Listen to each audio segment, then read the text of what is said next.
नमस्कार दोस्तों, मैं सुरेश वाधवा और आप देख रहे हैं कंसल्टीज विद क्लियर टेक्स्ट। दोस्तों, फार्मर प्रोड्यूसर कंपनीज ही हमारे देश के किसानों का आने वाला भविष्य है। फार्मर प्रोड्यूसर कंपनीज के साथ हमारी सरकार चाहती है कि हमारे देश के किसान आत्मनिर्भर बने, मिनिमम सपोर्ट प्राइस के चंगुल से बाहर निकलकर अपनी फसल को एक राज्य से भारत के किसी भी कोने में, न केवल भारत में बल्कि दुनिया के किसी भी कोने में एक्सपोर्ट कर सकते हैं। तो इस सपने को पूरा करने के लिए फार्मर प्रोड्यूसर कंपनीज का एक विशेष योगदान होगा। फार्मर प्रोड्यूसर कंपनी के इसी भविष्य को समझते हुए हमारे किसान भाइयों ने इस पर सोचना शुरू कर दिया है, इस पर काम करना शुरू कर दिया है। हमारे देश में हर महीने 500 से 700 नई फार्मर प्रोड्यूसर कंपनीज हर महीने बनाई जा रही हैं। इस वीडियो को समझने के लिए आपको इसी प्लेटफॉर्म पर हमारा इससे पहले का फार्मर प्रोड्यूसर कंपनीज का वीडियो देखना होगा, जिसमें मैंने एफपीओ फार्मर प्रोड्यूसर कंपनीज के कॉन्सेप्ट की चर्चा की।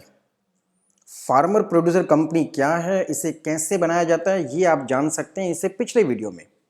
इस वीडियो को देखकर मेरे पास देश के हर एक राज्य, हर एक शहर, हर एक गांव से दिन में सैकड़ों फोन आते हैं एफपीओ को लेकर। तो इन फोन कॉल्स में मेरे से जो सवाल किए जाते हैं, उन सभी सवालों को एक जगह इकट्ठा करके उनका एक साथ जवाब देने के लिए मैं ये वीडियो रिकॉर्ड कर रहा हूँ। तो आइए हम जानते हैं कि एफपीओ बनाने से पहले या एफपीओ बनाते समय किसान भाइयों के मन में क्या क्या सवाल चलते हैं। जी, सबसे पहला सवाल कि साहब ये बताएं एफपीओ कहां से बनती है। तो इसका जवाब है फार्मर प्रोड्यूसर कंपनीज एक्ट 2013 के तहत मिनिस्ट्री ऑफ कॉर्पोरेट अफेयर्स के अंडर मानेसर, गुड़गांव के पास बनती है। पूरे भारत की कोई भी कंपनी हो, किसी भी प्रकार की कंपनी हो, वो centralised registration cell Manesar, Gurgaon से बनती है और बनने के बाद इसे उस राज्य के रजिस्ट्रार ऑफ कंपनीज के हवाले कर दिया जाता है। उदाहरण के लिए मान लीजिए उत्तर प्रदेश के शाहजहांपुर जिले के 10 किसानों ने एक एफपीओ बनाना है। तो बनाई तो ये एफपीओ मानेसर, गुड़गांव से जाएगी with the centralised registration centre. Registration 100% online होगा और बनाने के बाद इसे रजिस्ट्रार ऑफ कंपनीज कानपुर के हवाले कर दिया जाएगा। तो ये था आपके सवाल का पहला जवाब। दूसरा सवाल कि साहब हमारे गांव में हम एफपीओ बनाना चाहते हैं, लेकिन हमारे गांव में पहले से ही 2 एफपीओ मौजूद हैं। तो इन 2 एफपीओ जो पहले से मौजूद हैं, इनके चलते क्या हम एक तीसरी एफपीओ बना सकते हैं?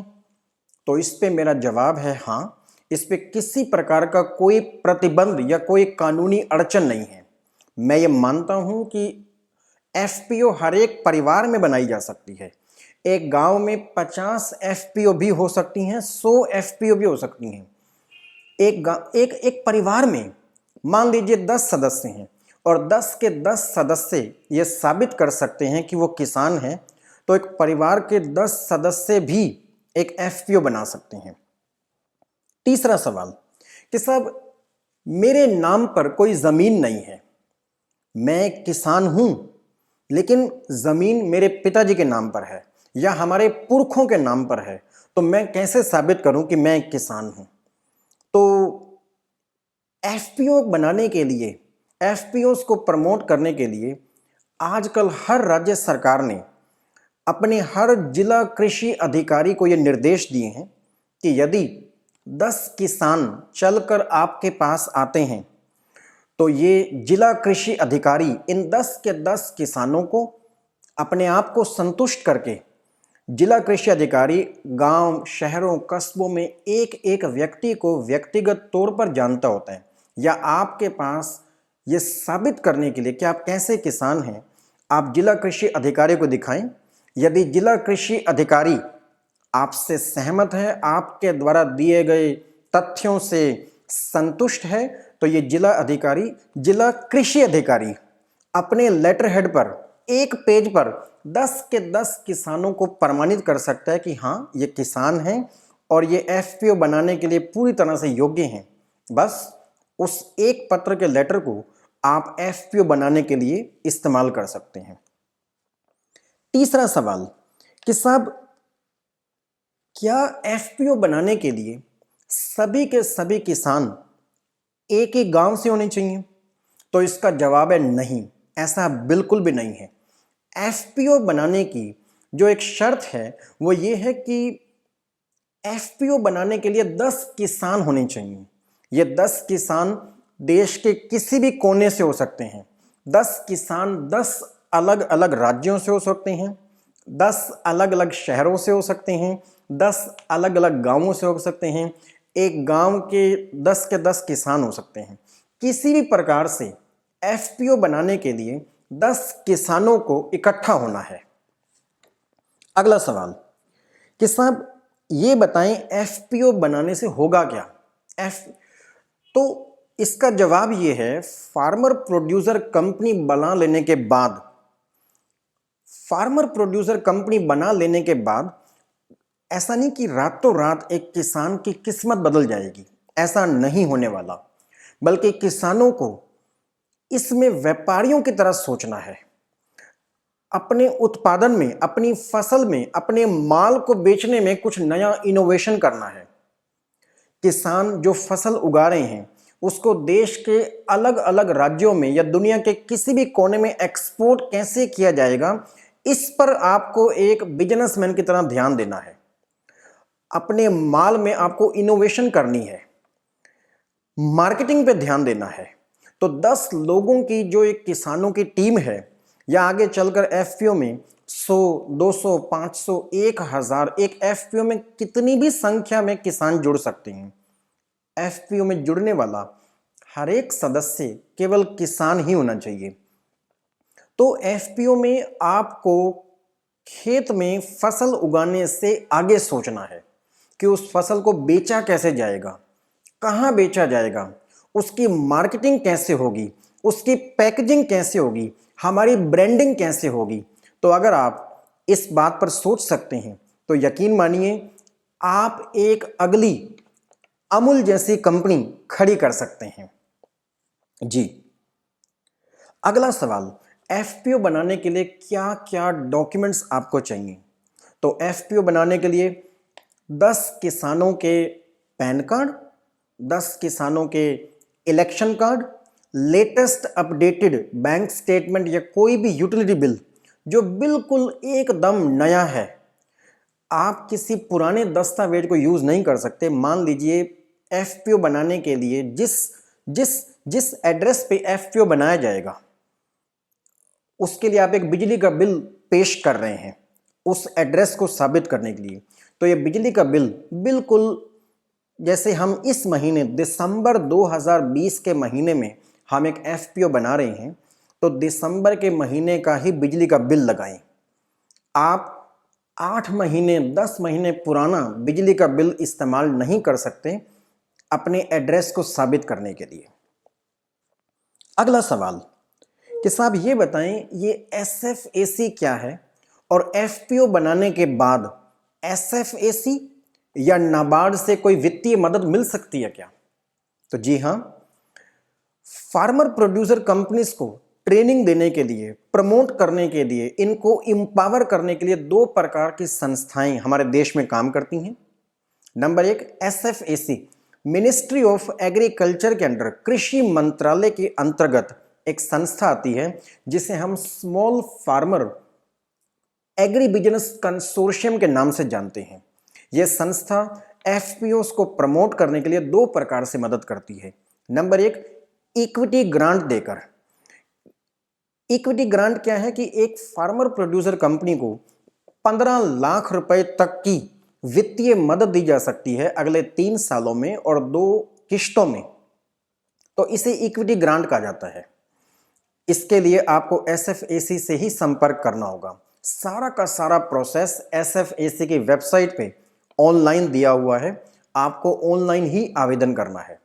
नंबर 2, मान लीजिए एक फार्मर प्रोड्यूसर कंपनी कोई प्लांट लगाना चाहती है, बड़ी से बड़ी प्लांट एंड मशीनरी खरीदना चाहती है, कोई जूस प्रोसेसिंग प्लांट, किसी प्रकार की कोई बड़ी कैपिटल इन्वेस्टमेंट करना चाहती है, मशीनें खरीदना चाहती है, तो जिसके लिए फार्मर प्रोड्यूसर कंपनी को बैंक से लोन चाहिए। अब बैंक आपसे कहेगा कि साहब मैं लोन आपको उस समय दूंगा जब आप कोई गारंटी देंगे, कोलेटरल्स लाएंगे।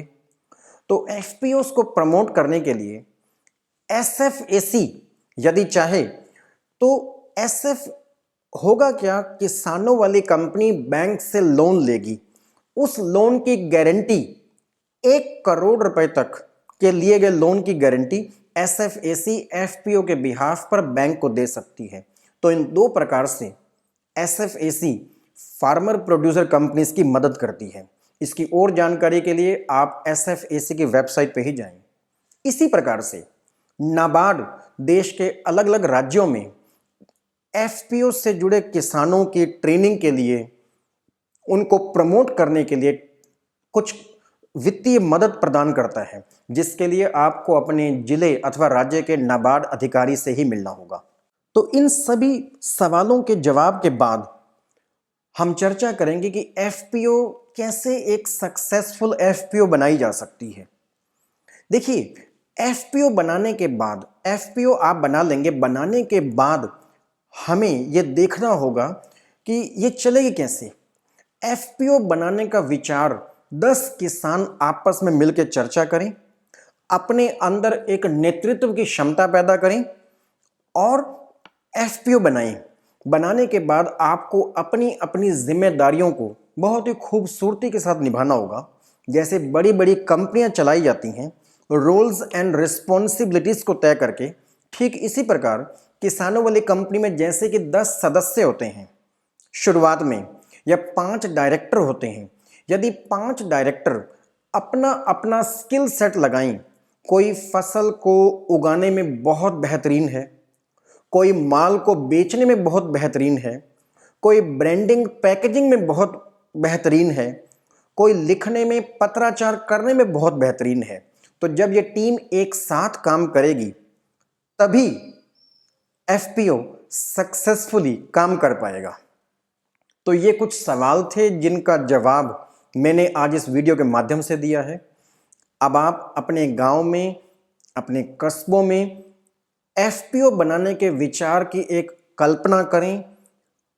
अपने मित्रों से जो आपके साथ की सोच रखते हैं, आप जैसा ही उनके अंदर एक सपना है आत्मनिर्भर बनने का, अपने माल को देश दुनिया के किसी भी हिस्से में बेचने का, ऐसी एक टीम खड़ी करें और एफपीओ के माध्यम से आने वाले भविष्य में उन्नति करें।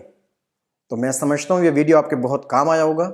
इसके अलावा यदि आपके कोई सवाल हैं तो मुझे प्लीज़ लिखें, मुझसे बात करें। मुझे आपसे आपके डाउट्स को दूर करने में बेहद खुशी होगी। इसी के साथ धन्यवाद। Thank you so much. Thank you.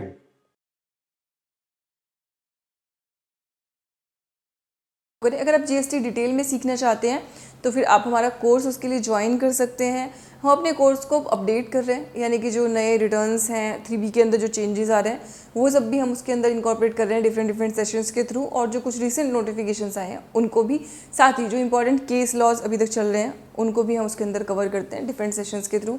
तो अगर आप डिटेल में सीखना चाहते हैं तो आप हमारा कोर्स ज्वाइन कर सकते हैं। अगर आप बिगिनर हैं, स्टूडेंट हैं, आपको बहुत ज़्यादा ऑलरेडी टैक्सेशन की नॉलेज नहीं है, तो हमारे पास एक स्पेसिफिक कोर्स भी है बिगिनर्स के लिए। आप वो वाला कोर्स जीएसटी को ज्वाइन कर सकते हैं।